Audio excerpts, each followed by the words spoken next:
Yeah, just give me all of the respect. I use your reverence as a reward. They know that I got the power and they looking at me like the source. Take my throne, boy, stop that. I'm on my hill, can't top that. You take this L, yeah, rock that. You know, I never needed a cosign. Yeah, I'm gon' shine. I rock independent. Representing like I work for the Senate. You double LC, you ain't got no business. Coming to get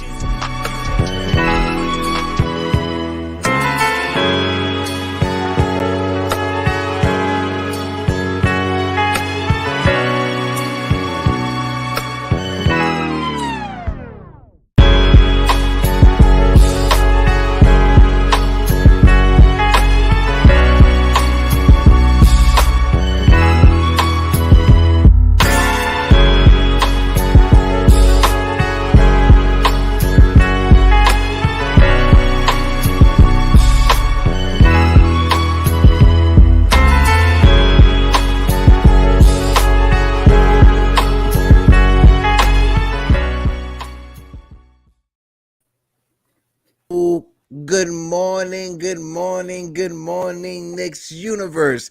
KOD Nation, stand up, and all you Degens, wake up and get your coffee. Welcome to this Monday, February 6th edition to the Knicks Morning Brew. I am your guy, Hector, and I'm chilling with my man, like always, Jiggaman Porto. Jiggaman, what up, bro? Yo. Chilling, my guy. We had crazy games this weekend, huh? Oh, yeah. Crazy games this week. Crazy games back to back as well. Sure. I thought I was going to try to start with my, Mike and the Mad Dog. Good afternoon, everybody. But I came in a little bit too late with that one. Yeah, calm down. I just started my morning coffee, all right? What up? Tim King of Jordan's in the chat. What up, my guy? Salute, 3 capital S's. And our boys over at the VSN. What's good? Jonathan, yes, sir. Good win for the Knicks, but we can't celebrate the win yet. You know, we got to recap the weekend, right? Yeah. We got to start with the depressing stuff first, and then we can lead into the snap. We had a good game yesterday. It's a game that we should have won against the Clippers, right? A game that I'm not sure if us fans had the Knicks that close. Like, I'm not sure if you penciled that in, especially without Jalen Brunson.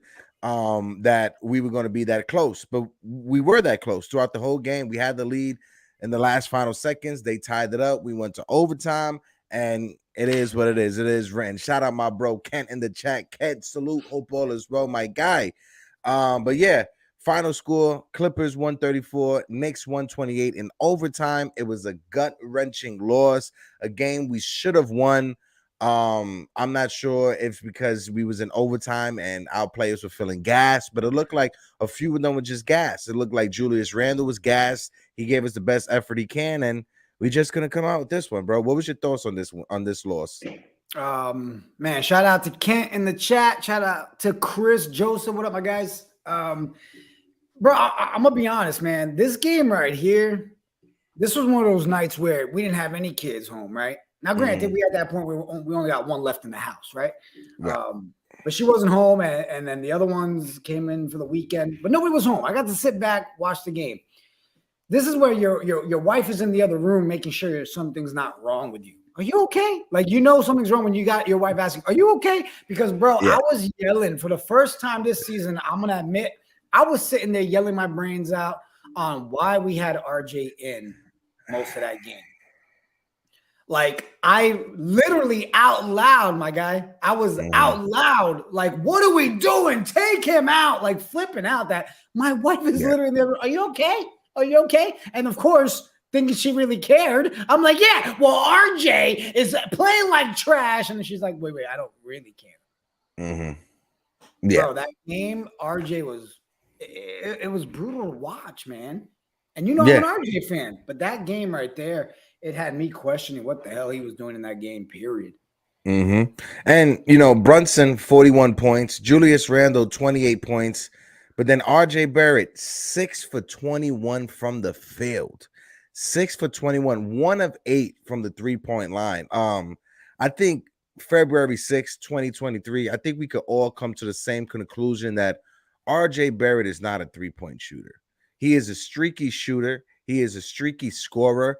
And our team looked so much better last night without him on the court. What Oh, up, my man, news what in it the do? chat? Salute, boss. But yeah, it just looked very bleak, bro. RJ Barrett, I know I'm a big RJ Barrett fan. You know, ever since he was in high school. He's just not turning into the guy we thought he was. A third overall pick. When you see what the number one pick was in that draft, when you see what John Moran is doing with the Memphis Grizzlies, it's a total drop off when you get next to RJ Barrett, when you talk about him as that third pick. And then when you look at players that were picked behind him, like a Darius Garland, who already was an all-star a year or so ago, Darius Garland has had a better NBA career than RJ Barrett. RJ Barrett, we thought this year was going to be that year that he would take a step forward and get into that fringe all-star. Maybe he will. And he didn't make that leap. He had 30 points after being benched, which was phenomenal. But then you come back against the Clippers with this performance. Jigga, what do I say all the time with RJ Barrett? We can't have RJ Barrett scoring 30 to 40 points, 35 points, and then he responds the next game with a donut like he did against the Clippers. Yeah, bro. I mean, listen, it's no secret we got an RJ problem, right? And again, it doesn't take away from games that he has had decent games, but we're seeing a lot more of the negative than we are positive. Okay. And we try to avoid a lot of the narrative conversations on this show, but the truth is the conversation has to be had. Does RJ work with JB and Julius Randle? When the three of them together, for a minute there, it seemed like we were getting that chemistry, but seemed like it. It seems like we're seeing a lot more of the negative when all three of them together than we are with the positive. And man, it just kills me because I honestly am starting to really believe that RJ just looks better with the second unit, period, than he does as the starting five, bro. He definitely does. Like if the Knicks were to go out there and make that trade for OG Anunoby, and we'll get into that conversation later on, but if the Knicks were to go out there and get OG Anunoby and you bring him here and you decide who's going to be the starting lineup, in my opinion, it would definitely be Brunson, Grimes, OG, Randall, and Mitch when Mitch comes back healthy, and RJ will have to come off the bench. Now, I know RJ won't be happy with that. It will be an ego. It will be a burst to his ego. But when you look at what would be the better team, you can't tell me that RJ coming off the bench wouldn't be the better team if we got an OG Anunoby. Like you can't tell me that we wouldn't be better, because we definitely will be better from the defensive side of things. No, I did not take a red pill. I did not take a red pill. No way. I did not take a red pill. What up, Shaun? What up, Shaun? Shaun, what's good? I really wish you people knew what the red pill was, but no, I did not take an estrogen pill when it came to RJ Barrett. No, I did not. TC Stills in the chat. Reality is reality, Shaun. RJ's playing horrible. And at the beginning, when we first started this show, Jigga, one thing that we said was we are going to take the kid gloves off when it comes to everyone. When it comes to Obi, when it comes to IQ, when it comes to RJ, when it comes to Julius Randle. It's just not, RJ has not lived up to the bill as a third overall pick. He just hasn't. And if any Knick fan can say that he actually has, then I'm gonna need you to take a drug test. Because what are you seeing? 6'6" and a 6'8" wing. I get that he has the gift to be phenomenal. But the stats on the court is totally different than what we can see from potential.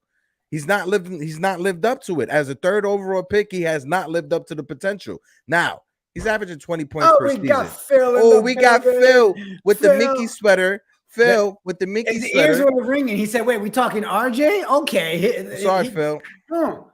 Hey, apologize, Phil. Do not label me a hater. Proof is in the pudding.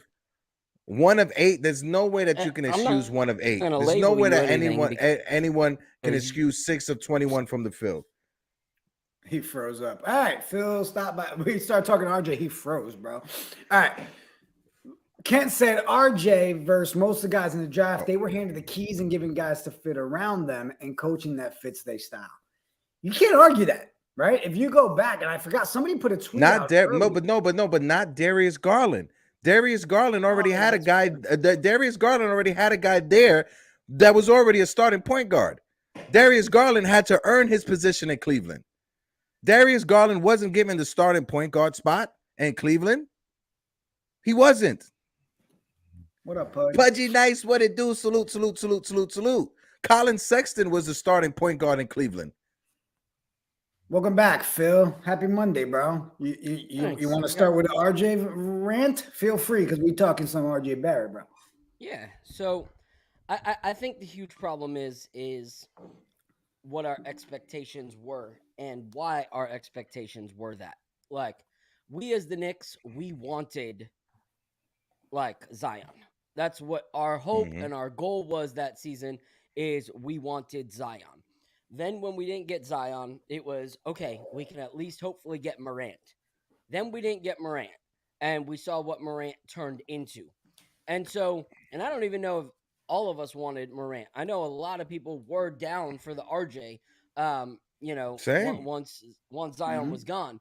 But I think the biggest problem is that we have two massive things. We had the expectation of wanting Zion, and then the witnessing of what John Morant has become. And we compare RJ to both of those. And RJ was recruited, honestly, I feel like there's more pressure for a third in the draft than most other like positions in the draft, because of the like amount of good players that have come from being the number 3. Like when you think like Luka, you think Jaylen Brown, Tatum, Bradley Beal, I believe Embiid Michael was Jordan. a third, Harden was a third, and yeah, most of all, Jordan was a third. So the expectation for a third is there, which is crazy because sometimes an expectation for a 2 isn't really as high, because of less greats coming in on the second as the third. But I don't think that RJ is everything we're making him out to be in a bad way, because he has had some crazy stellar games. And I'm going to say the same thing I said in a space last night, when it comes to how I feel about Jalen Brunson. I was starting to have a lot of issues with Jalen Brunson and being like, why is he being a freaking ball hog? But then when I started looking at it, and I'm like, holy crap, the teams who are like having point guards who actually have a ton of assists are because they have great coaching offensively. And then the point guards who don't really have great like coaches offensively struggle with assists. So I don't think it's necessarily an RJ Barrett thing, as it is a we don't have a coach that actually has places for our players, and it's a free for all. Like, you look at certain people, like I had a kid that I went to college with, and when you played, street ball, and it was just like every man for himself, he was okay, but he wasn't great. But then when he actually played on our college team, he was incredible. He knew his position, he knew the direction that the coach was going, and he was always one of the best players out on the court. And I think that's a huge difference. I feel like Jalen Brunson plays like he would in the street, like, I'm going to get mine. Same with Julius Randle. I don't think that's RJ. RJ's not that kind of player. RJ is a kind of player that under good coaching will thrive. Look at how he played in Duke. Why? Stellar coaching, incredible coaching, that even alongside a like number 1 option like Zion, where he has to take the back seat, he still played great basketball in Duke. So I think it's a coaching issue. So I think those 3 would work under anybody else except for under Tibbs. RJ still led his conference in points and scoring. Go ahead, Jerry. I won't argue that it's a coaching problem. Real quick, shout out Ron. What up? Still Knicks fans in the chat. What up, my guys? Appreciate you stopping by. Also, too, you want to drop the link for the Morning Brew Sports and let the people know about it as well? Yeah, drop it in there. So, guys, we'll plug it real quick and get back to this RJ conversation. But Knights of DJ and KOD Media is fully backing and sponsoring Knicks Morning Brew and Yanks Morning Brew. So we now have our own channel that will eventually lead into that. You can still find our great content here right now for the time being, but appreciate you guys helping us out. If you'll go give us a subscribe on our other YouTube channel as we start to build that up. We got a lot of new shows as well coming over there. But back to RJ. Chris said it. RJ didn't have to learn how to shoot a 3 until he got to the NBA, and Tibbs has him spotting up on every position. Wish we could see a game plan that makes sense for our players. Yep. So, yeah, it is a coaching problem. I'm sorry. I don't think we see any coaching, right? We've talked about this a million times. But the RJ situation, I want to pull this up, and we'll let everybody in the chat, because I know if you were watching the game last night or you've been on social, y'all heard our boy has some choice words when it came to RJ Barrett. Let me play this real quick, guys. It has a distinction of being the Knicks' worst defender, folks. They have all of these stats now, and he's the worst guy. So right there, not a good effort sending Leonard to the line. This man said RJ Barrett could possibly be the worst Knicks defender. I'm going to start with you, Heck. And chat, I know you got a lot to say about it. What are we thinking, bro? I don't know, man. I feel like if I say anything outlandish, I would get attacked, and people would bring up how he was drafted, and he had Julius Randle and Marquise Morris as his teammates, and that was volatile for his development. But I don't know how that could impact his defense in year 3. I don't know. But I'll just keep my comments to myself. Phil? 1 of 8 from beyond the arc. I'm gonna find a new graphic, and it's gonna have your face inside the A. So here's the thing. I'm not gonna give like the credit for his poor defense to Tibbs. Like that's on him. Like that's on him. Especially because we do play. But actually, no. It's a give and take because you got to look at the game. So the last few games, Randall has played stellar defense. But there's been major times in the season that we've been like, yo, he is trash at defense. So it's kind of hard defender, to like, folks. They have all of these. So it's kind of hard to like just forget the fact that like there are few people on our team who are actually stellar on defense. Like, you got McBride, you got Grimes, you got Mitch. Like, Randall's playing okay now defensively. Brunson's horrible at defense. Like, unless he's drawing a charge, he's horrible at defense. Like, what? So we can't really judge it like that. But no, I do not think he is a great defender. But unfortunately, I don't think we are a great defensive team under a defensive mastermind. And so, like, it's kind of hard. There are certain teams that you can look at something and be like, okay, everybody's doing this in excellence except for this guy. There's a problem with this guy. You can't say that about our squad in anything, offensively or defensively. So do I want to see more from him? For sure. But there's been some games that were just like, yo, RJ was a beast on defense.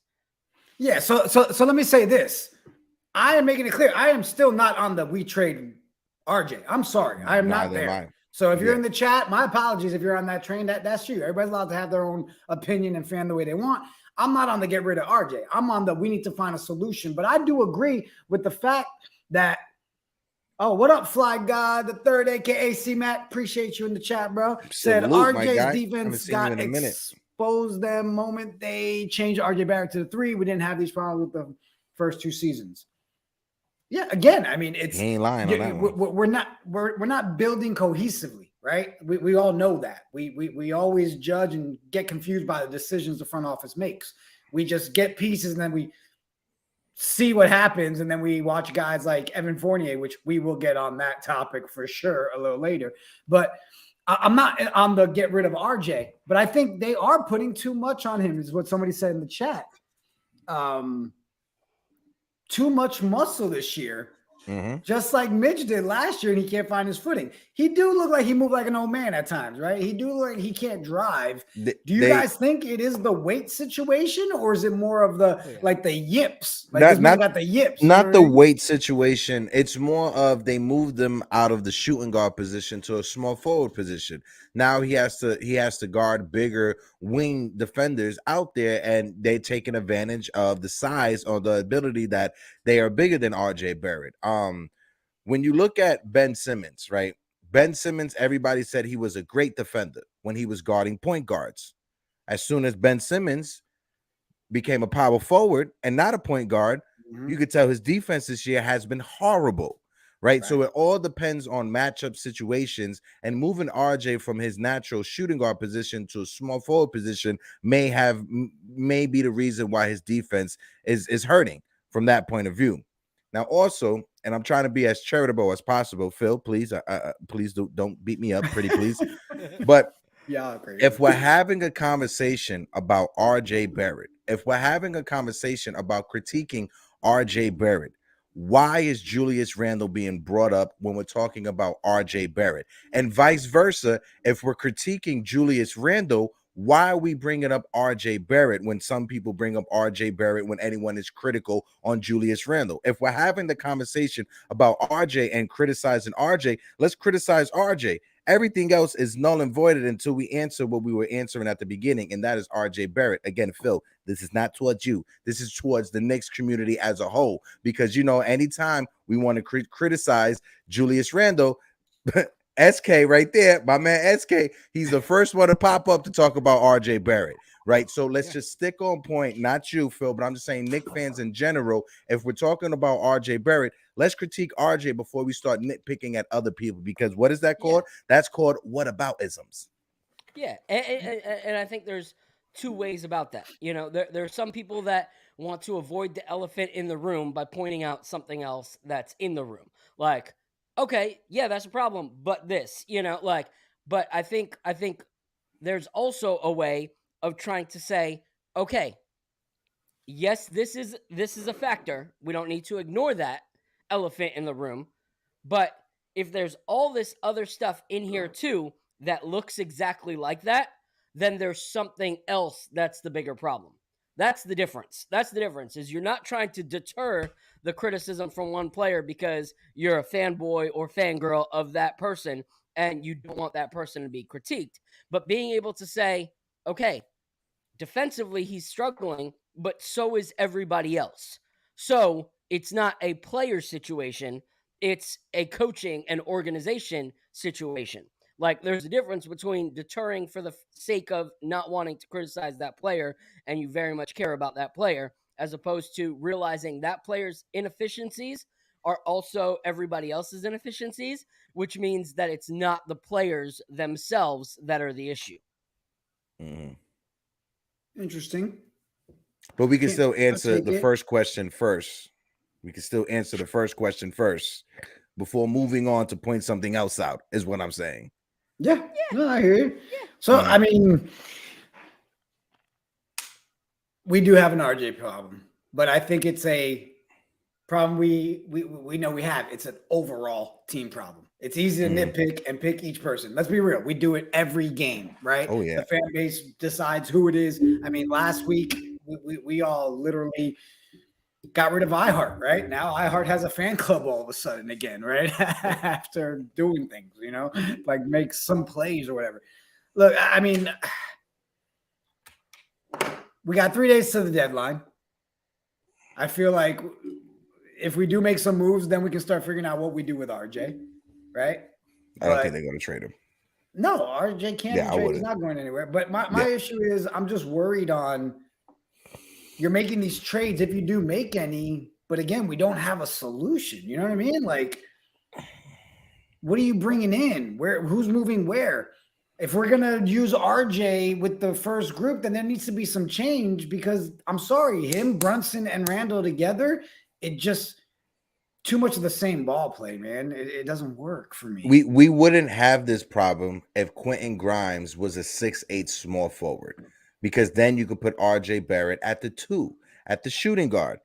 Shooting guards in the league, they may be able to have a quick 1-2 step against RJ Barrett, but what RJ Barrett could use is his body to keep them in front of him. He can't do that to a small forward that's the same size as him, right? So if you move RJ Barrett back to the 2 guard position, that helps him out tremendously on the defensive sides of things. Because yes, like I said, there's some shooting guards that may be able to use their speed to beat RJ with that first 1-2 step, but there's not a lot of shooting guards out there that could beat RJ with their size. And that's what RJ has against shooting guards. If he uses his size as a defender, he's able to keep them in front of him. He can't do that as a small forward because they're most likely his size or bigger, and they could use their body to move him out the way. We saw that with Kawhi Leonard. We saw that with Paul George, right? So, like I said, if Quentin Grimes was able to just grow and be 6'8", our problem would be solved. Or hear me out hypothetically, we could trade for an OG Anunoby, have him as a small forward, move RJ to the 2-guard position, and have Quentin Grimes coming off the bench, which would be phenomenal with that second unit. See, I'm okay with the Grimes with the second unit. I mean, even someone in the chat said it. Let's be real. Yeah, I'm high on Grimes, but he has been getting cooked a little bit, but he is guarding like the top option most of the time, right? But I think if you put him in that second unit with IQ too, like that could be some points right there for us if we solve that first unit problem. You know what I mean? Mm-hmm. But like I think Phil brought it up last week when we was having a conversation, about our big three. Our big three aren't known for their defense. Not one of them. Jalen ain't known for his defense. Julius isn't known for his defense. RJ isn't known for his defense. So it's kind of hard to build a team around a big three that aren't defensive-minded players when you have a so-called defensive-minded coach. Yeah. All right. Yeah. Let's switch it up here, guys. I see people talking on it. And look, Pudge said Grimes needs to come off bench. Pudgy right? nice. I think that'd be a sweet move there. I want to pull up. We'll jump into this topic and then we'll jump into last night's game. But we got to talk about the Kyrie Irving trade. We didn't get to have an episode since it happened. And I really want to get your guys' take on it because I feel like for me, we talked about, possibly seeing a trade that would come out that might somewhat reset the market, right? I feel like this may have been one that kind of reset the market. What are your thoughts, man? I'll start with you, Phil. What do you think about the whole Kyrie trade? First, shocker, like that it happened that quick. But it's one of those things where backs are up against the wall. He's pretty much made it known, that he'll still play. But anyone who knows Kyrie knows that, like, if he's feeling that way, it's just going to be, it's just going to be one of those things that he's there, but not there. Even when he was there, there were times that he just wasn't there. Even when he was there, he wasn't there. Yeah. So it's one of those things that you're just like, crap. All right, now we're definitely at the bottom of the barrel. But I even though I feel like on paper, people are like, oh, this might reset. I don't think it will. I think everyone in the organization will probably see that this was a desperation move from the Knicks, wanting to get something done quick, wanting to make it as less painful as possible for themselves. But they also wanted to do, which came out, they wanted to make sure that they didn't send Kyrie to anywhere he really wanted to go. So it's one of those things that if Kyrie was like, yo, I'd be down to go to the Lakers. I'd be down to go to the Clippers. I'd be down to go to this team, that team. They said, okay, no. Cool.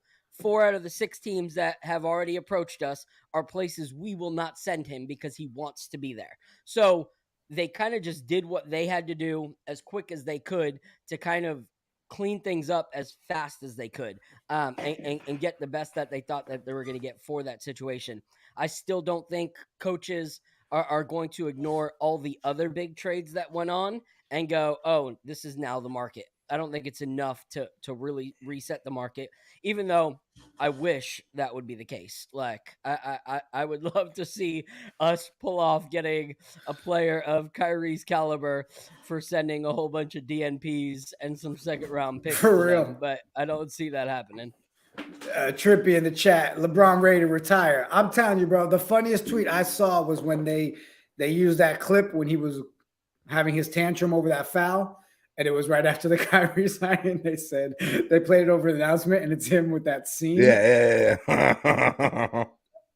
Hector, on you, bro. What'd you think with the whole Kyrie situation? This is what I think, right? And Phil, help me out with this.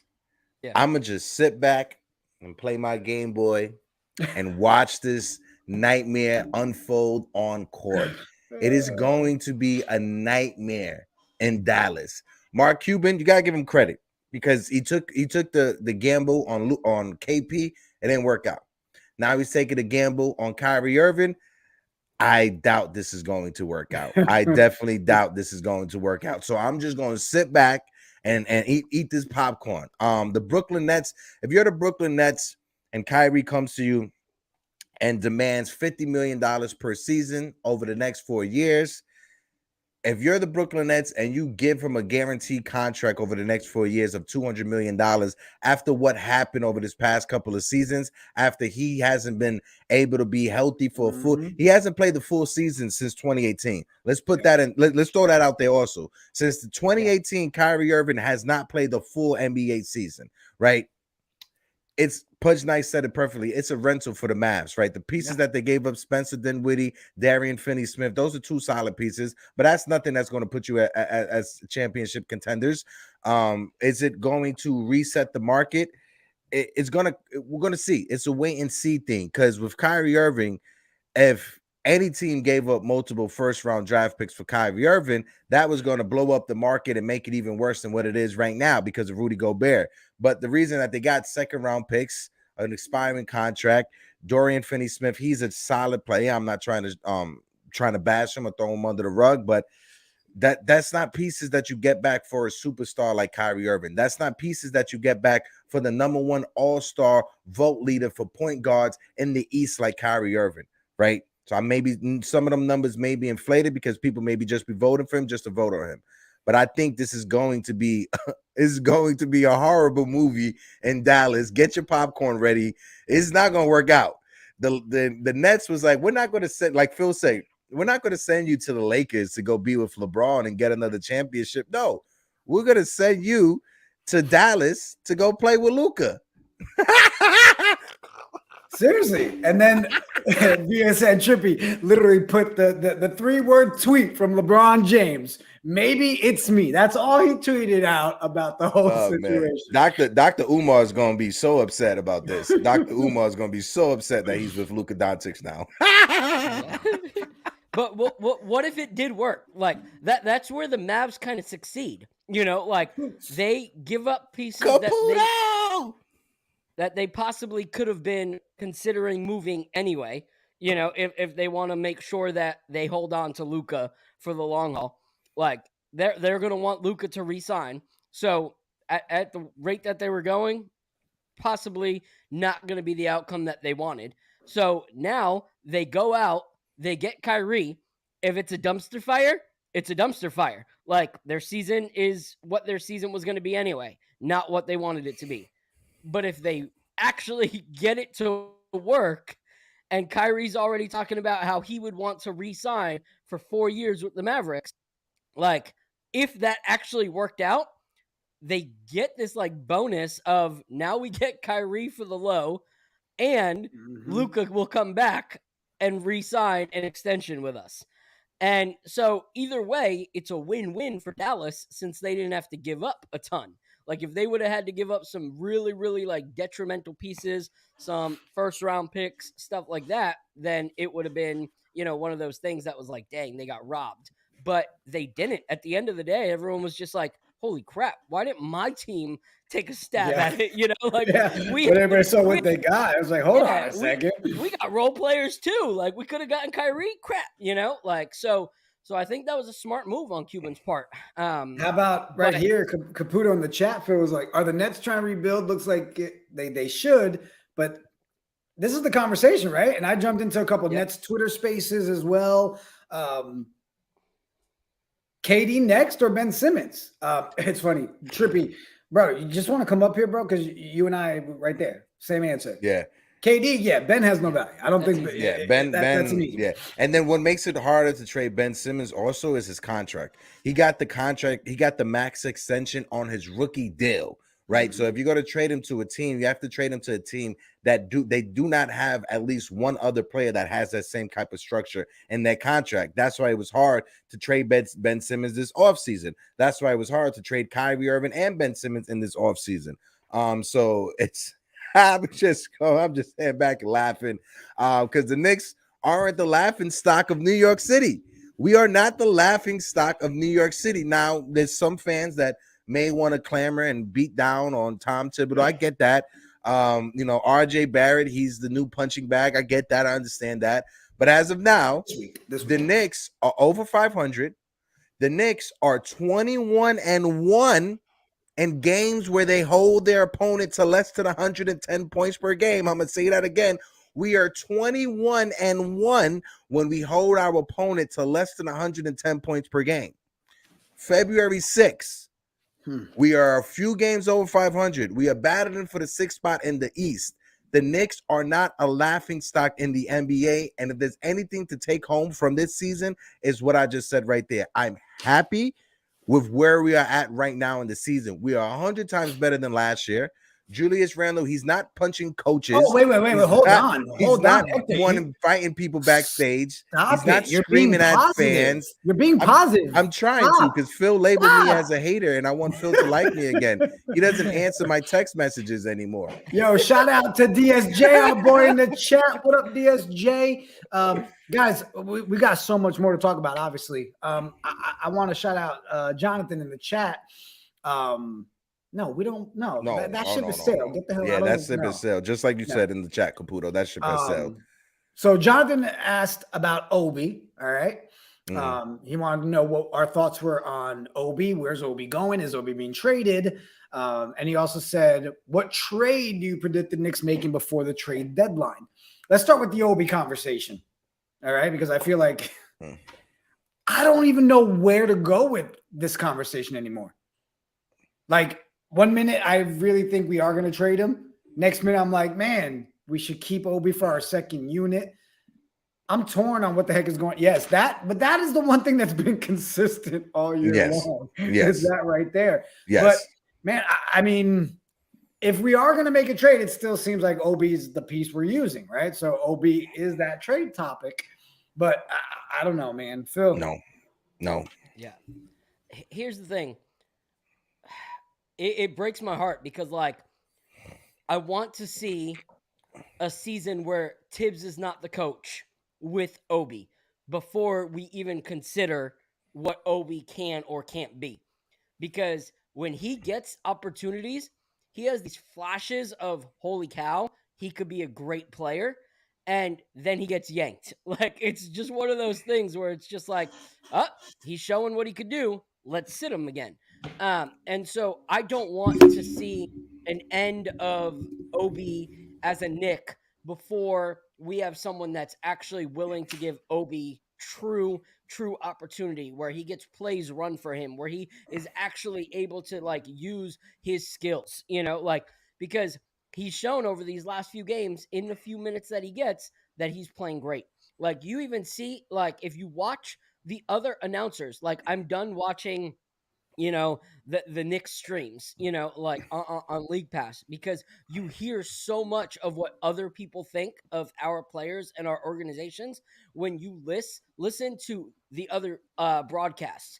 And they're always talking about, man, Obi's here, he's playing great, like he never gets enough minutes, like, we don't understand. I understand what he's saying is, like, Kevin Knox wasn't able to, like, ever figure out who he was as a player because he was put into a role that wasn't him. And I think that's a huge problem. We talked earlier about, like, if RJ was back at the 2, what could that be? If Obi was actually allowed to play Obi style basketball, what could he be? Like, if we actually allowed our players to be what they're supposed to be, like, what could happen here? I mean, we do agree that when Obi gets traded, if he gets traded, because it seems like that's going to be. I mean, am I crazy? Am I the only one on the side of wherever he goes, he's going to end up being a star? I really think he's going to end up being a great player wherever he goes. Well, it depends, because if we trade him to Utah, is he starting over Lauri Markkanen? No way. Yeah. He gets put in another situation, the same exact situation. He gets put into the same exact situation, and the rumors this weekend, Malik Beasley, Jared Vanderbilt. I like Malik Beasley. He's more of a small forward than RJ Barrett is a small forward. He's he's averaging this season 13.5 points per game coming off the bench. I like Malik Beasley. Jared Vanderbilt, I understand why Tibbs will want Jared Vanderbilt. He's a power forward that could play center, but mostly a power forward. He's an undersized power forward, 6'9", 6'10". He's a defensive first type of player. So he just, defense is what his priority is when he's in the game. When it comes to shooting the 3, he is well below league average. League average is around 35%. he is at a 33, not well below. Let me be more charitable. He's at 33%. So he's a couple ticks below league average when it comes to 3-point shots. But he doesn't take that many shots per game. I think he's only taken 50 3-point shots this season so far. RJ Barrett takes about 52 3-point shots in the first half of a game. I got the smile. I try to keep a straight face. I couldn't. I even spit on my drink, bro. No. But to be serious, this is the reward I get for coming in on a Monday when Mondays isn't like when I'm always here. I see the love. I love you, Phil. But to be honest, I'm not a fan of the move because you guys heard me talk about it before. Obi Toppin, he is our best 3-point shooter we got coming off the bench, right? Emmanuel Quickley has been stepping it up most recently, so there's an argument for Emmanuel Quickley. But for this season, Obi Toppin has been our most consistent 3-point shooter coming off the bench, right? You saw it last night. What about three in the fourth quarter? How many big 3-pointers he hit? He hit about 2-3 big 3-pointers when we were coming back trying to cut the deficit. If we get rid of Obi Toppin, our offense will struggle significantly because who are we going to get offense from? Jared Vanderbilt?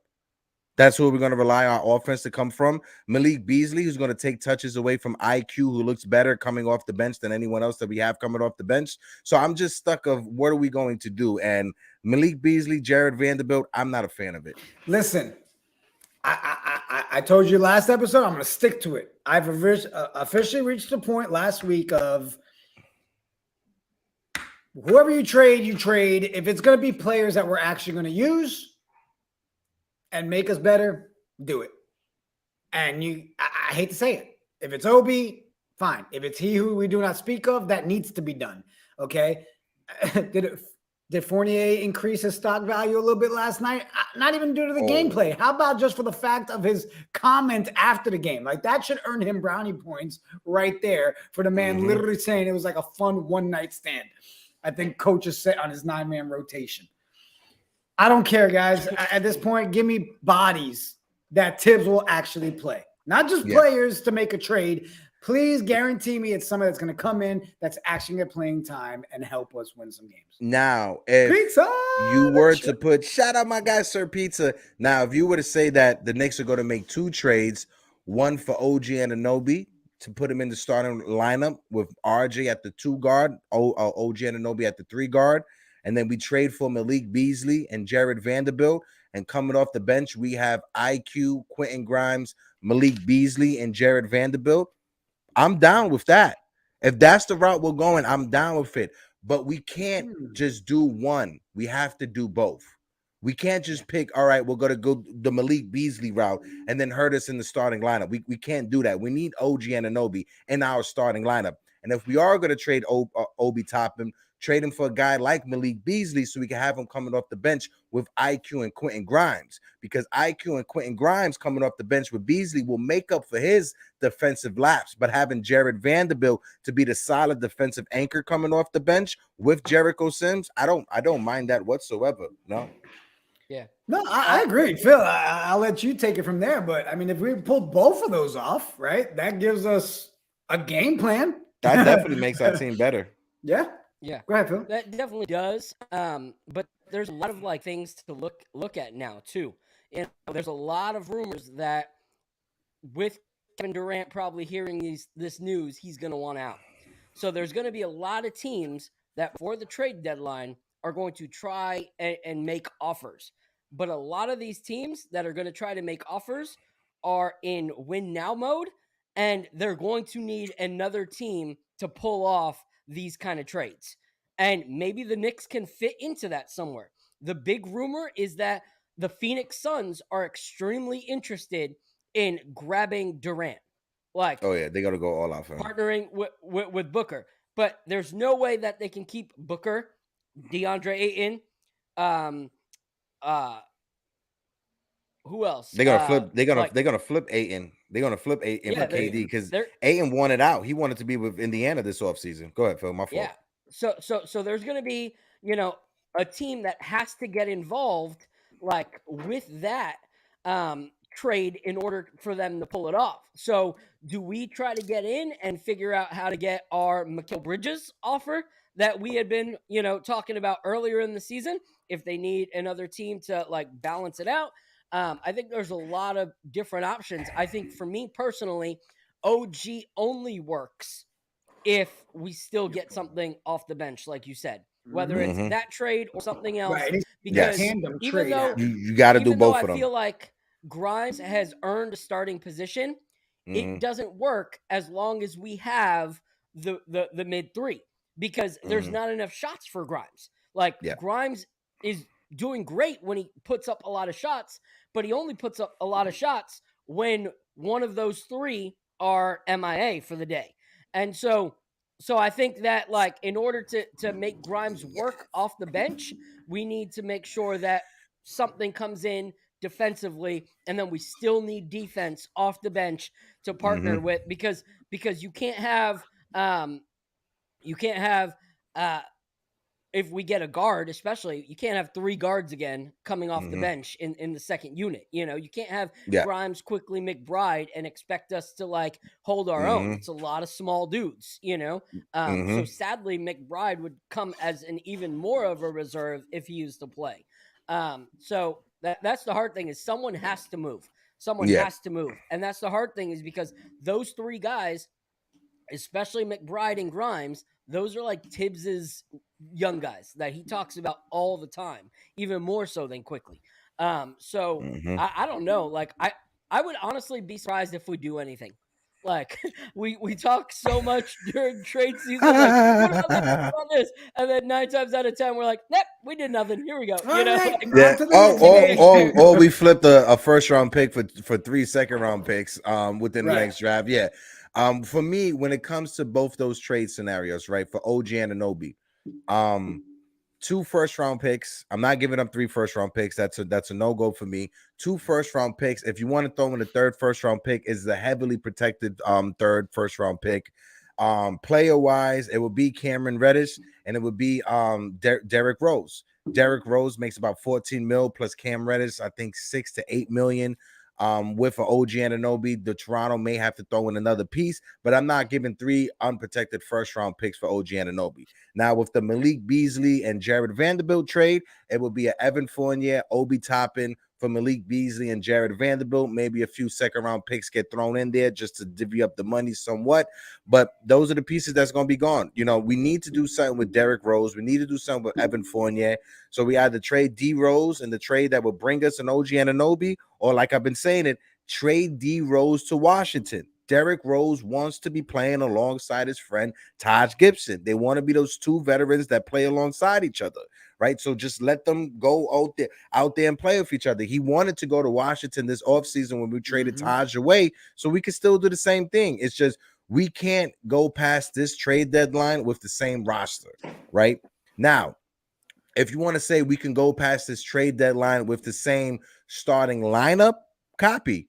The same bench rotation, copy. We could still, our 9-man rotation could still be intact, but it's the dead weight that we have on our bench, like a Derrick Rose, like a Cam Reddish, like a Evan Fournier, that we have to flip for something, whether it be second round picks, whether it be protected first round picks, whatever it is, we just got to flip the dead weight we have on our roster. Yeah. Well, real quick, talking trades. Yeah. Sunil, what up, my guy in the chat? I'm pretty sure he said, man, Nets fans just sent their dirty laundry to my Mavs. Watch the team chemistry take a deep shh and go into the commode. Cuban clearly hasn't learned from the Lamar Odom signing in 2 months. Lamar Odom smoke. Shout out my guy Sunil. What it do? Salute. Also, Caputo, shout out to you, Caputo. Caputo's normally a Yankee fan. I'm glad to see Caputo jumping on the Knicks conversation. Well, you know what? I saw people talking Yankees. So you know what? We're going to take a quick 30-second break. Yankees fans. Any of our Knicks fans who happen to be in New York the weekend of April 1st, your boys teaming up with NYY News TV, Knights of DJ and KOD Media, big epic event. We got a suite at Yankee Stadium. The next night we're at Gramercy for a live watch along. So if you're interested, grab the tickets. They're selling out super fast. Check it out. I can't take no loss. I don't even know what it costs. I hit the ground then I go off. Yeah, hit the ground then I go off. Yeah, I can't take no loss. I don't even know what it costs. Yeah,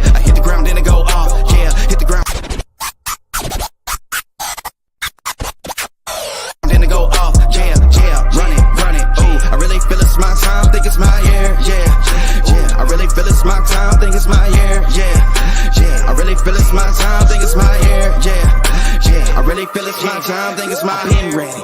Used to hold myself back, my self-esteem been petty. Gotta keep on chugging. Ran through everything in front of me. Might smoke bed heavy. Got a whole agenda. Can't aspire to get ahead, so bump that. It's no surrender. Got a dollar flipped up. I'm trying to get it in FT to get them in their hand and crypto. Learn how to fix that. I don't really hold out of books, but I'ma learn how to.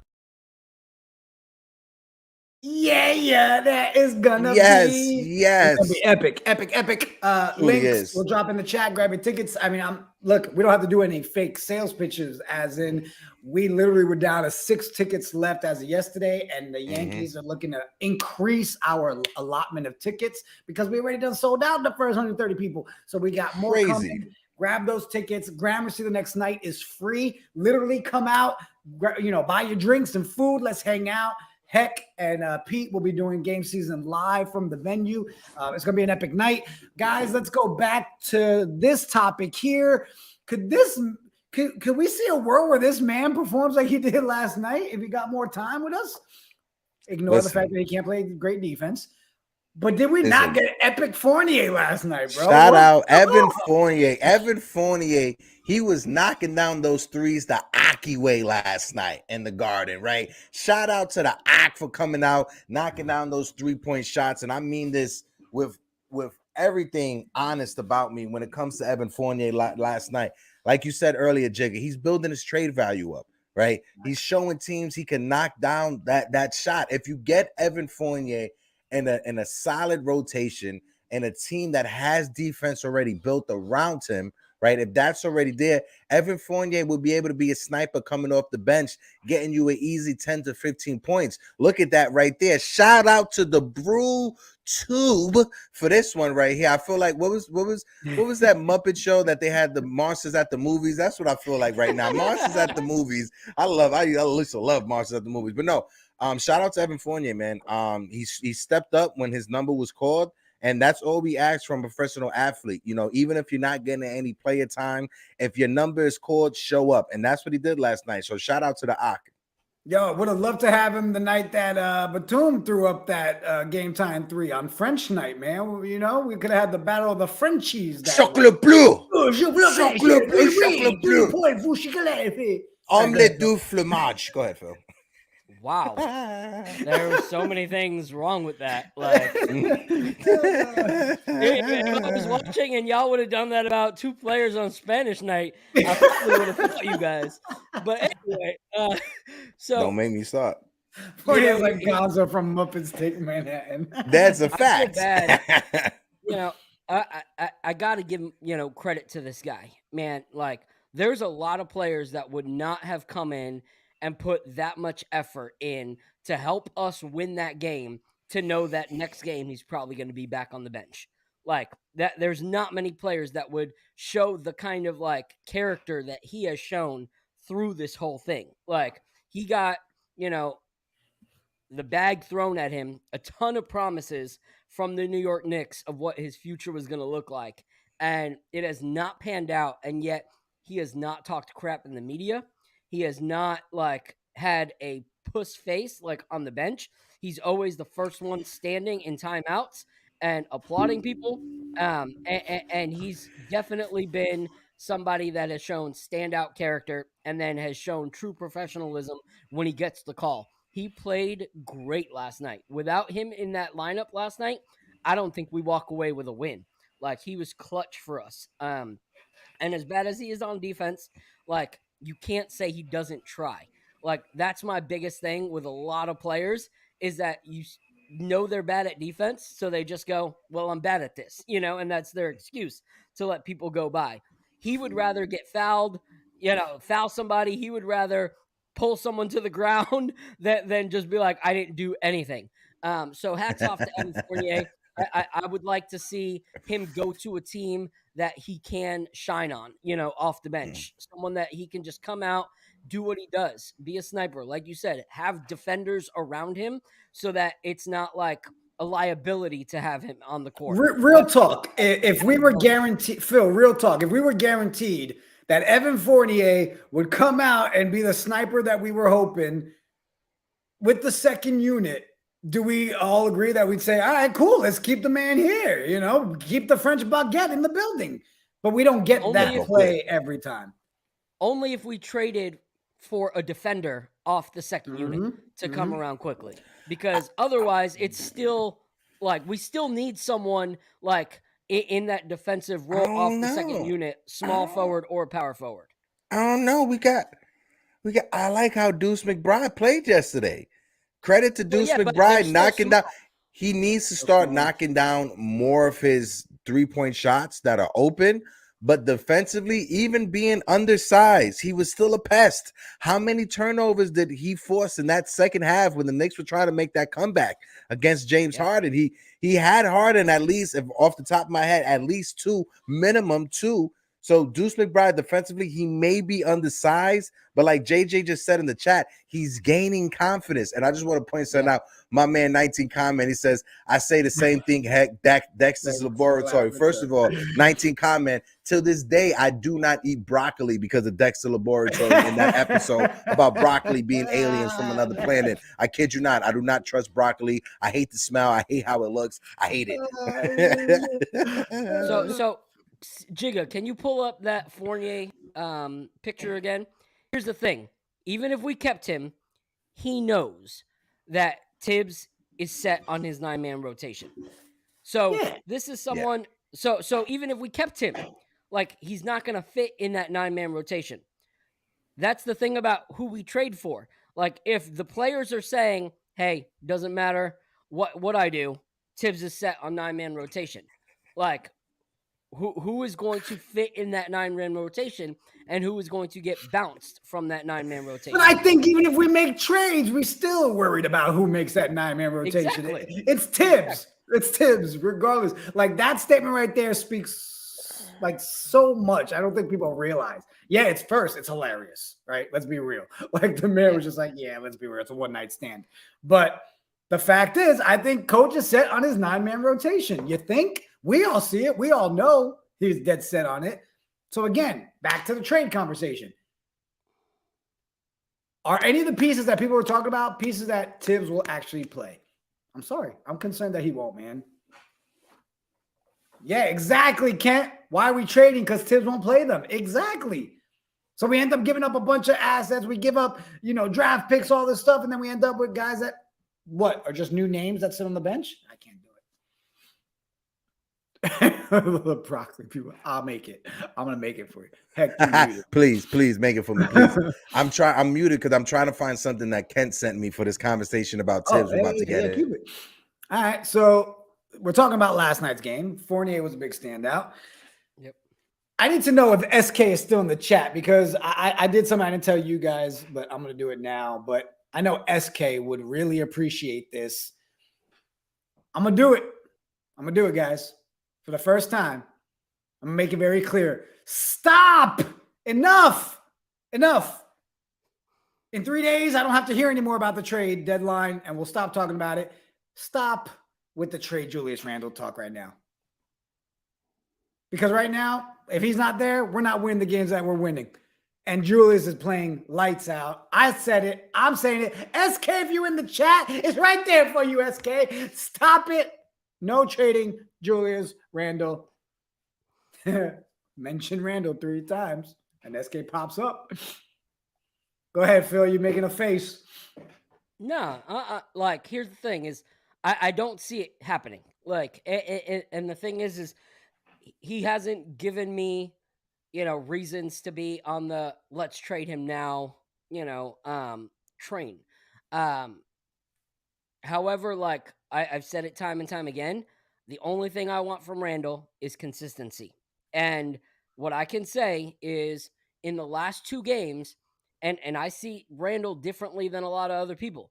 There's a lot of people that when Randle's got 40-plus points and whatever, they're talking about how great Randle is. Those are the games that I don't really care about Randle as a player.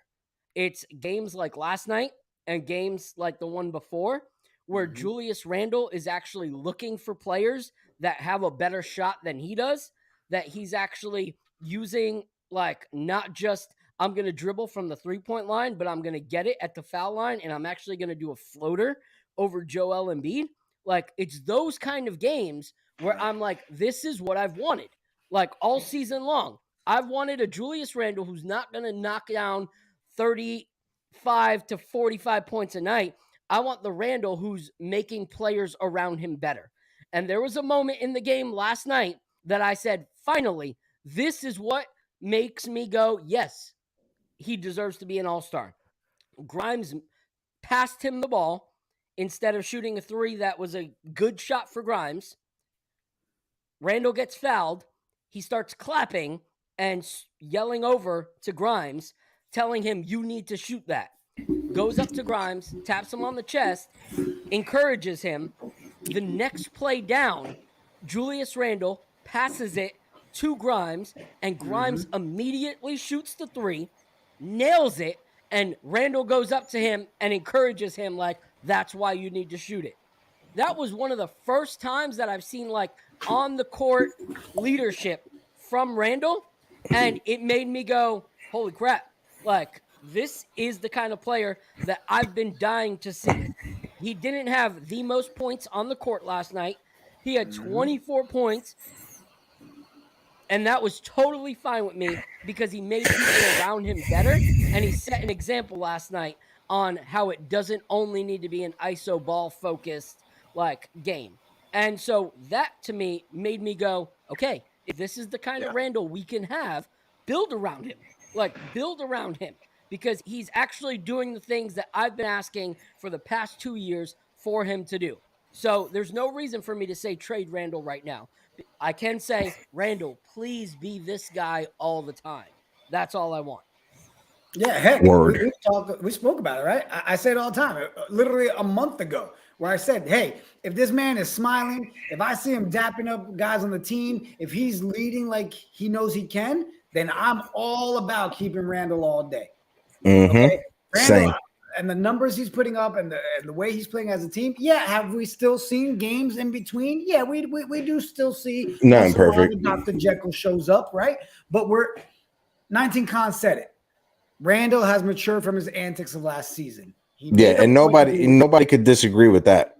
Facts. Yeah. So now the conversation should be, this man's not going anywhere. And I get it, Chris Joseph. You said in the chat, too good to trade, not good enough to carry a team to the playoffs. Tough spot.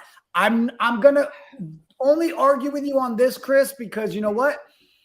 The mentals and what this man is doing right now, I'm not ready to judge his playoffs when we get to the playoffs till we see what he can do this year. All right, I'm not going to hold it on that level. We already said it, right?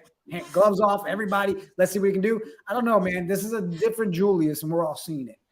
And it is realized. It's definitely a different Julius Randle, and nobody could argue against if it is or if it isn't. But I got this clip from the Bill Simmons podcast. So shout out to Bill Simmons. They were talking about Coach Tom Thibodeau. Right. And if Tom Thibodeau is actually a good head coach. So let's hear this conversation for a little bit. To be honest with you, though, Bill. Well, what does Tibbs feel good about? Are we sure Tibbs is a good coach anymore? No. I respect the hell out of the guy, but for the way basketball is played in 2023, would he be one of your first choices to coach your NBA team? Isn't the better question is how is Zach LaVine's knee going to feel about playing for Tibbs? Right. Again? Again. No, I thought we were free. I will say I like what some of the stuff that Knicks have. Like I had three of them. Yeah. So when it comes to Tom Thibodeau, he is not like that much around the league. Obviously, Bill Simmons, he's a Boston guy, right? Where did Tom Thibodeau? Where was he an assistant when they won a championship in Boston, right? So this is coming from a guy that had Tom Thibodeau a part of his team as at some coaching capacity, goes over to Chicago, plays his players into the ground. And early in that podcast, if you listen to the entire podcast, they talk about, Tom Thibodeau has been benching RJ Barrett in late situations because of his defense. How is he going to feel when he has Zach LaVine, who plays no defense and late in clutch situation? And that's a conversation that Phil brought up when we were first hearing about the Zach LaVine rumors. And it's true.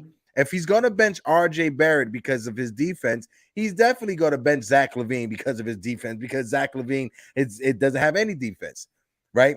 So when it comes to Tom Thibodeau, I understand Knicks fans, some Knicks fans do not want to make any moves that will empower Tom Thibodeau to keep his job past this season. I don't want Tibbs back. I do not want Tibbs back. And shout out to Ken for sending me that podcast. He said they murdered Tibbs about 4 times on that same podcast about his coaching. And this is a conversation that the three of us was having when I asked Phil, when I asked Jiggaman, in 2023, is Tom Thibodeau the right coach to coach in this NBA? And the answer is no. In 2010 and 2011, yes, because back then they weren't as many three-point shooters as there is today.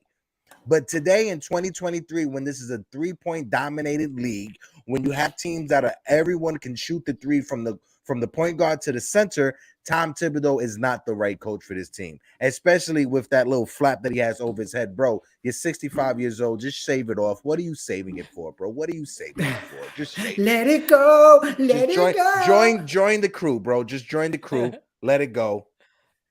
Yo, you still got some stuff Phil still up got there. that sexy hair. No, you. I'm talking about you, Jigga. You still got stuff up there. I don't got nothing. At least you got a hairline. I don't got no damn hairline. All right. Thank you. I feel better about my bald head. I got a hair back. That's what I have. Go ahead. The thing that scares me is, there was a statement up here where it was talking about how Randall's not good enough come playoff time or whatever.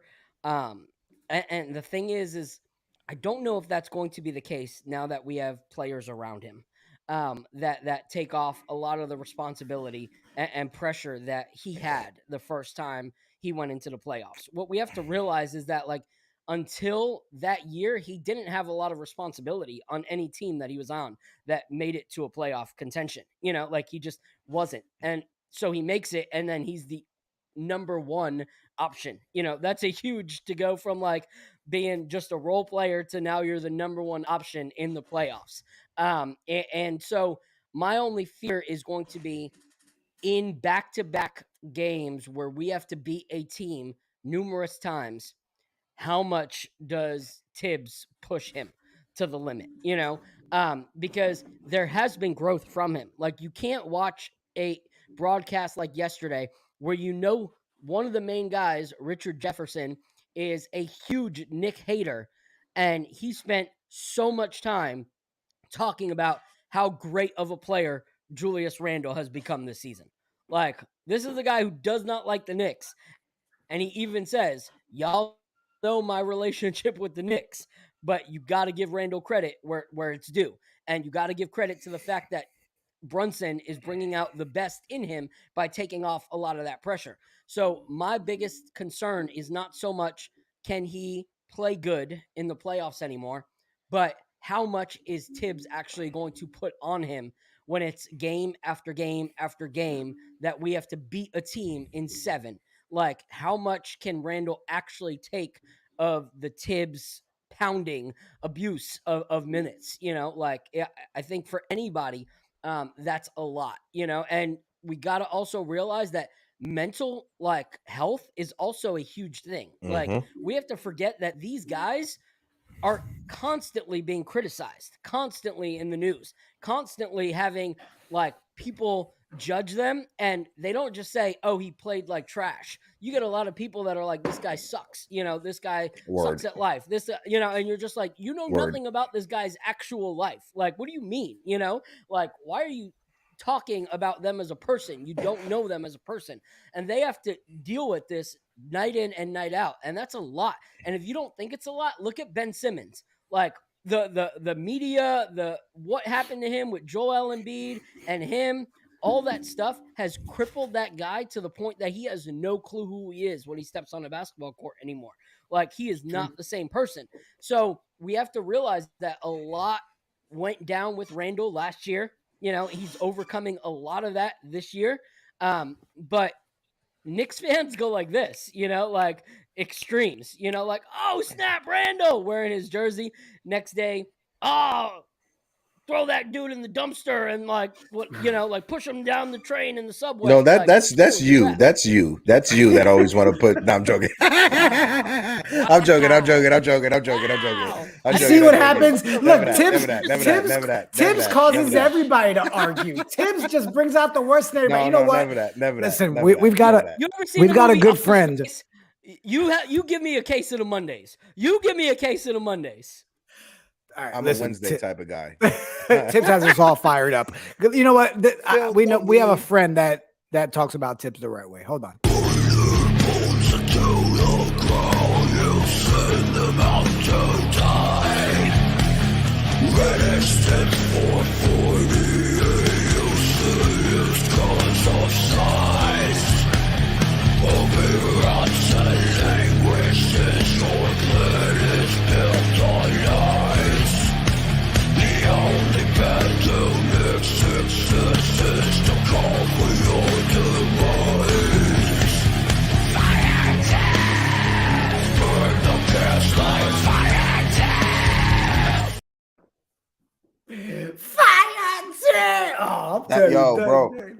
That song has been stuck in my ear ever since Doug was on the show. Bro, I'm definitely gonna be at a Doug show with a big sign that says "Fire Tips." Like facts. Oh, you know what? Hey, let's do a quick little plug, real quick. Oh, talking about shows. Talking about shows. Hector, you want to talk about this one? We got a guest this Friday. We got a little guest this Friday. Our guy Alex from Knicks Fan TV. Alex Tarataros from Knicks Fan TV will be on the show with your boys this Friday on the Knicks Morning Brew. Make sure you guys tune in because you're not gonna want to miss it. CP and them guys over there, they are what we all inspired to be when it comes to Knicks content creators, and they are killing it right now. So I can't wait for this Friday for our conversation with our guy Alex from Knicks Fan TV. Salute, 3 capital S's, bro. I'm stoked. Another good one lined up for the week. Another good one. All right, we Delano established. Still Jr. Stop lying, Delano. He's saying that I said I hate Doug's show. I never said that. I love Doug's song. The only reason why DSJ is saying that is because he called me while I was driving to the casino last night and I didn't pick up the phone. I'm sorry, DSJ. Yo, Sunil said, try this experiment for shits and giggles. Switch spots for Dolan and Cashman and see which GM screws up their new spot further. I would say That'd be a Dolan. good show. I would say honestly Dolan. I have more faith in Brian Cashman than I do with James Dolan running an organization. I kid you not. Next game tomorrow versus the Magic. Let's talk about that before other stuff you guys want to talk about before we end the show today? I just want to tell you friends of mine that I appreciate you guys. And we got Tony Crow, Knicks and Bruises in the building. What up, Tony? Tony Crow, what it do? Tony Crow goes back. I go back with Tony Crow to Uncle Ron and the man days over there. Shout out to Uncle Ron. But if you guys aren't tuned into Tony Crow, Knicks and Bruises, what are you doing with your life? Tony Crow, appreciate you for finding us. Hit that like button and make sure you guys go support all Knicks content creators, especially Tony Crow, because he's the one who coined the phrase, we all going to eat some crow if anybody messes up. Shout out my man TC. And Tone, man, you're saying when you get us on the podcast, hit us up, man. Yes, Tony, if you ever want us over to do a collaboration, Knicks and Bruises with the Knicks Morning Brew, let me know and we could definitely set that up, bro. Facts. Yes. And Chris Joseph with the fire statement. Dolan is a clown. Just keep basically. Why not? JD and the straight shots. Basically. So before we can't stand that, man. Talk about the game tomorrow, just a reminder, guys, KOD is giving us the opportunity to spread our wings a little more. So I put it in the chat once again. If you guys want to support our new channel, we're building from the ground up. But we know that it's for the best for us. We got some spin-offs that we're trying to do. We got some new content that we're trying to create.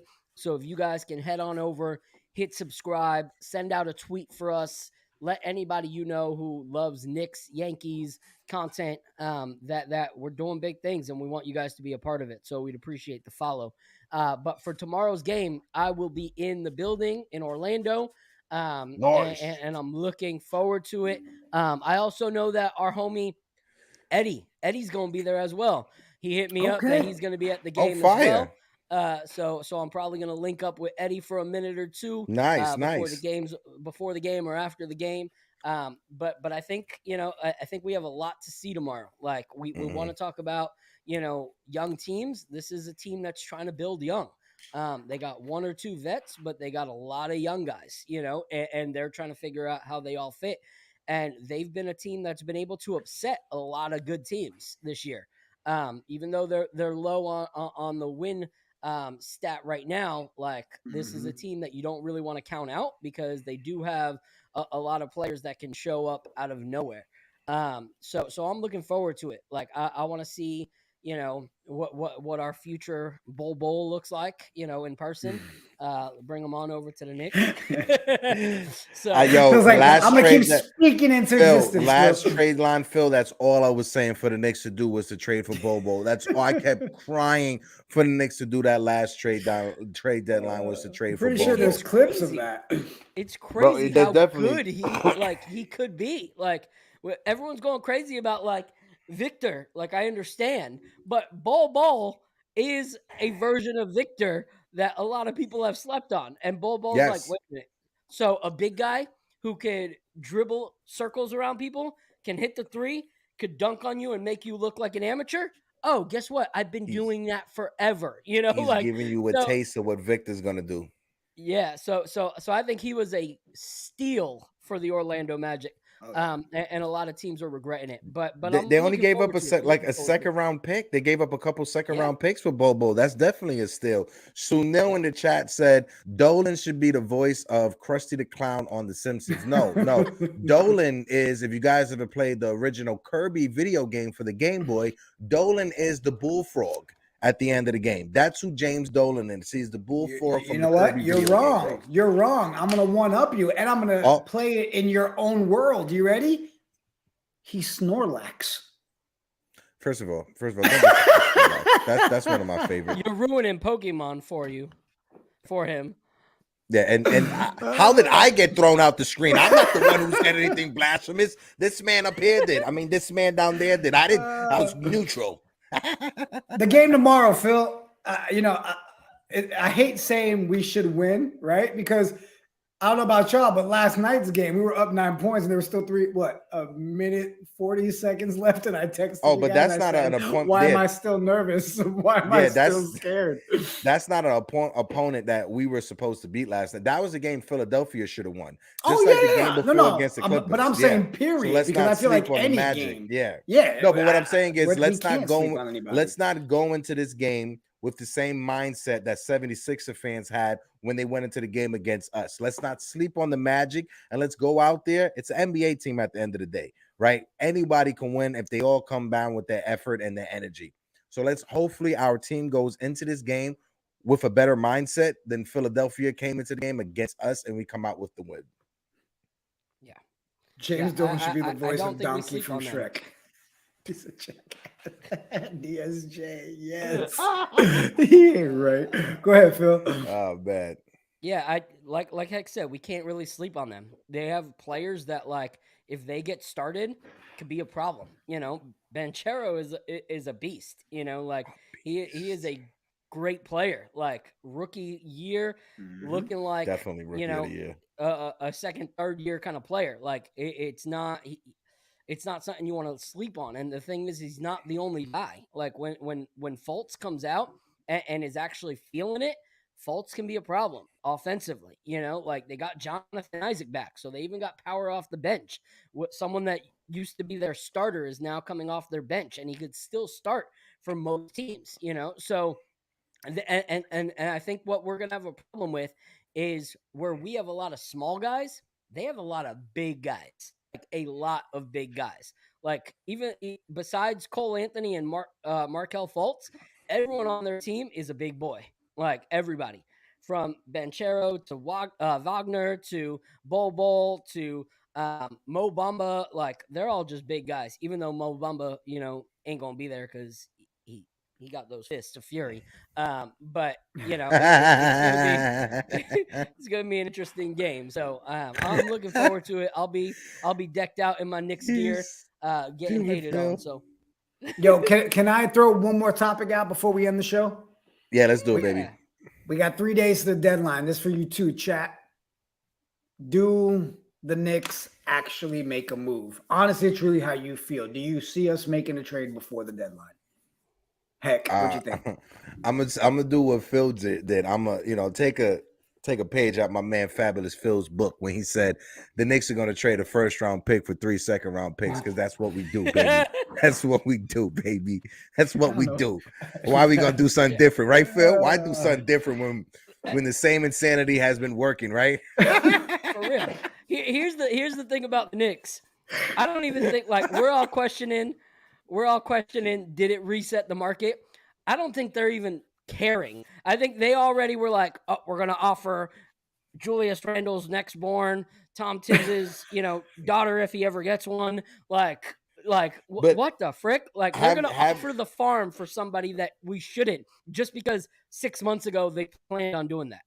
I'm sorry to cut you off, but have you guys seen the video? Because you bring up Julius Randle, next born son. But have you guys seen the video of Julius Randle's son, Caden, that's been going viral on TikTok and on Instagram? So Caden, his son, was playing in a his age group basketball, organized game. His son was asking for the ball for his teammate to pass him the ball. The teammate wasn't passing. So what did Julius Randle's son do? Go up to the kid, take the ball out of his hand, and push him on the floor. If that didn't right there wake up Julius Randle to have him realize, yo, my play on the court has affected my son now, I need to switch it up. That right there. And ever since that video has gone viral, what happened last night? What did you say happened last night with Julius Randle? He went up to Quentin Grimes and said, that's why you do it. That's why he was more of a team player last night than he's been this entire season. And it's because that video went viral early in the daytime or late in the evening from the night before of his son doing that to his teammate. So it was a lot of soul searching Julius Randle had to do within the last 24 hours because that video came out. That's crazy. But I don't, to Heck's point, we either do something really, really stupid or something not at all. Like it's either the stupidest thing. It's true. We're gonna trade for Bradley Beal. No, Sunil said Dolan trades Thibodeau for Jason Kidd. I'll take Jason Kidd. I'll take Jason do Kidd. He's very creative. He be knocking down people's drinks so he get an extra timeout. That's the type of coach I need in my life. That's genius. But that's a genius move. I don't see us. I don't know. 3 days. I feel like we are gonna miss our mark. Like what we do a lot of times is we wait so long that then we just don't wind up doing anything at all, and we call it wisdom. Yeah. Like I mean, am I crazy? I don't think we do anything. Am I crazy for thinking that if we literally get past the deadline and we still have he who we do not speak of on the bench, we still have Rose and those guys, like, shouldn't there be like a thing as fans that we're allowed like a real legal petition for malpractice of running a team? Like, can we not? We tried to do that. We got any lawyers in the chat? Lawyers? But don't you, Jigga, don't you remember when Knicks fans, we tried to do that? We was getting a petition ready. There was a Facebook page and everything. We was about to protest at the Garden. And what did James Dolan do? And the typical James Dolan reactionary move. He hired Phil Jackson. And everyone disappeared when it came to petitioning, when it came to protesting, and everyone just disappeared. That whole movement just vanished because he hired Phil Jackson.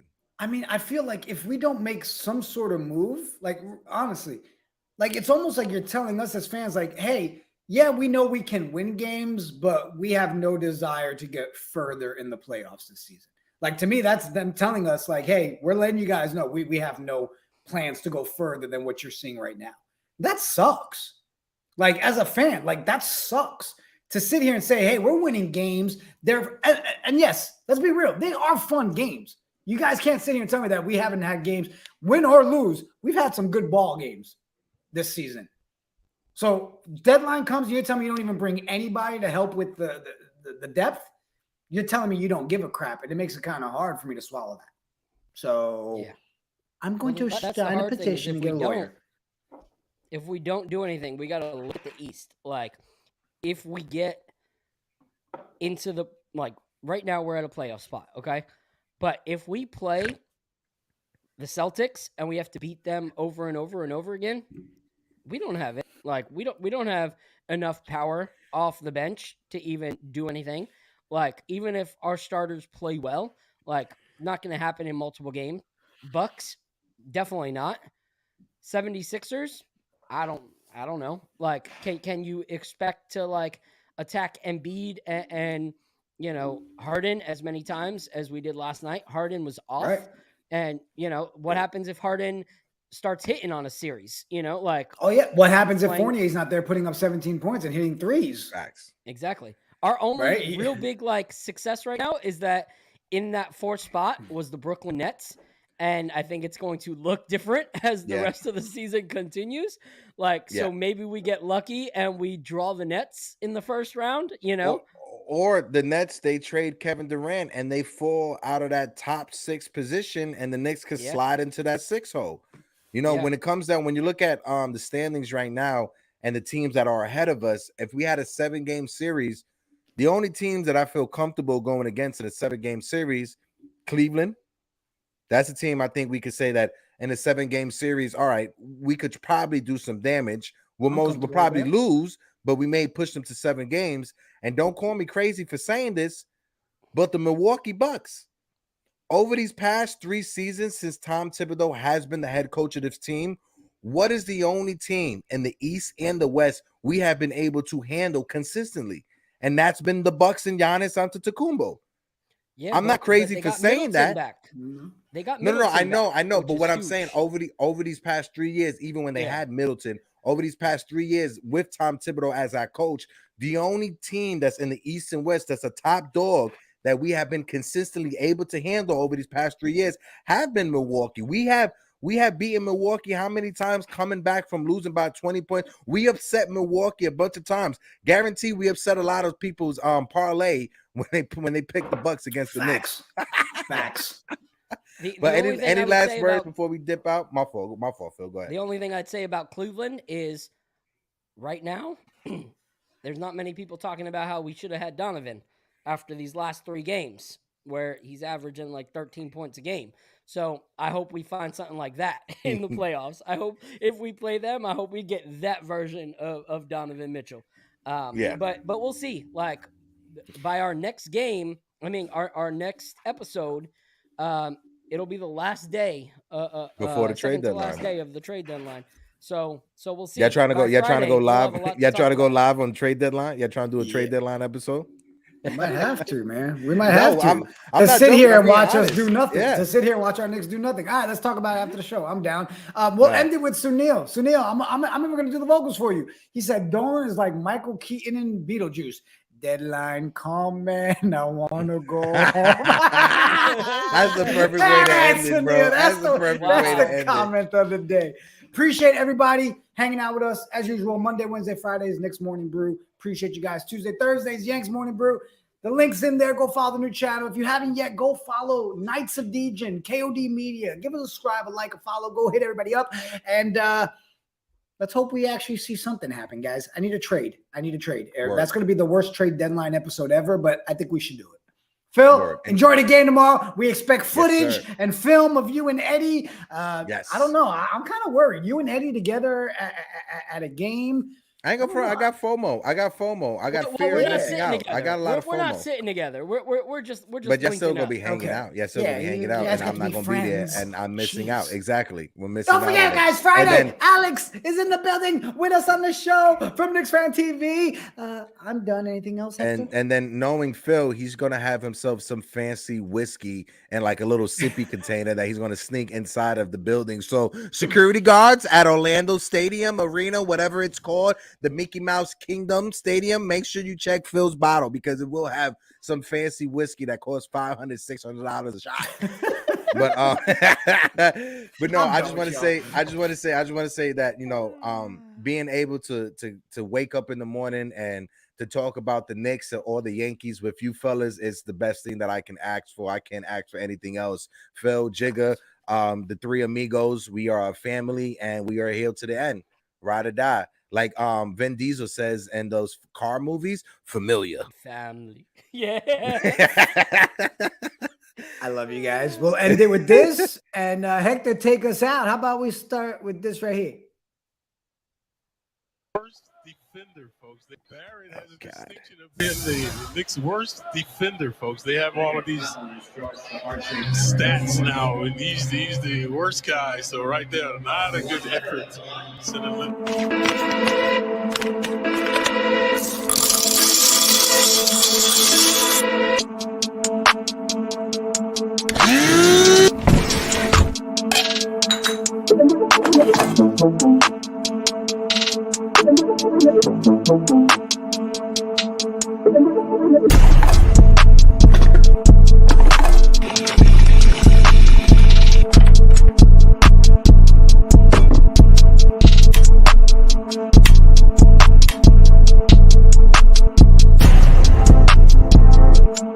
What it do, Nick Nation? What it do? KOD Universe, stand up. And all you degens, wake up and get your coffee. I'ma slam on these goats like I'm John Starks. I'ma slam on these goats like I'm John Starks.